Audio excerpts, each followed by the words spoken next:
Mənim Rahid kardeşim, sən salamlayıram Moskva şəhərindən. Allah sana can sağlığı versin. Allah sana var eləsin. Yaxşılıqlar eləsən. İzləyirik. Allah ədalətli Allahdır. Heç vaxt yaxşılıqları əvəzsiz qoymaz. Allah sana can sağlığı versin. Allah qismət etdiği bir gündə bizi görüşdürsün inşallah. Xeyirxah insansan Rahid, şeytana düşmansan Rahid. Çaresizin derdi olanın, dərdinə dərmansan Rahid. Öpür kardeşin sen Rahid. Bu mahnı dostlar kardeşler adından Rahid'e doğum gün hediyesidir.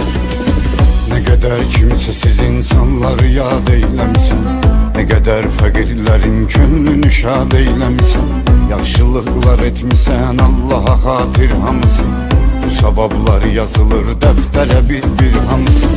Ömür Allah'a ibadet eylemektir kardeş, məqsədün əczi ziyaret eylemektir kardeş. Bu yolda toxunmasın ayağıma yerdən daşlar, bu xeyirxahlıqda seninlədir kardeşler.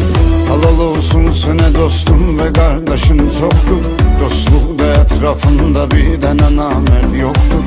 Sənə minnətdarı ver bir zaman ay rahmata, belə qeyrətli oğul bəxş elədin sən həyata. O oğul ki şəhid ailələrinin qapısını açıb, çırağı sönmüş ocaqların üstünə nur saçıb, qeyrət üstə namus üstə zindan oturanların, durub arxasında haqq arxasında duranların. Xeyirxah insansan Rahid, şeytana düşmansan Rahid. Çaresizin derdi olanın, derdine dermansan Rahid. Doğum günün mübarek olsun, ömrün imanla yaşa dolsun. Hac ziyaretidir məqsədin, Tanrı yolunu Kəbəyə salsın.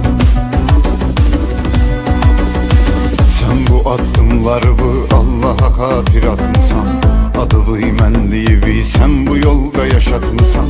Müharibə dövründə döymüsən əskər qapsın, dağıtmısan imanınla şeytanın şər qapsın.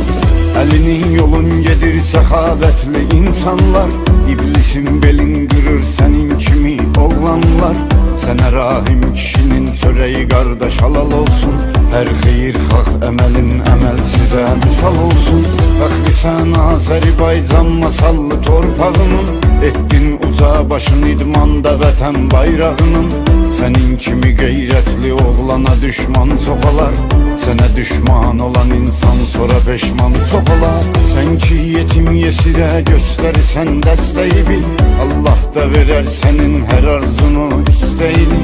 Xoş o insana ki Allah yanında məqamı var, sənə qardaşların aqronlu qaqaş salamı var. Xeyirxah insansan Rahid, şeytana düşmansan Rahid. Çaresizin derdi olanın, derdine dermansan Rahid.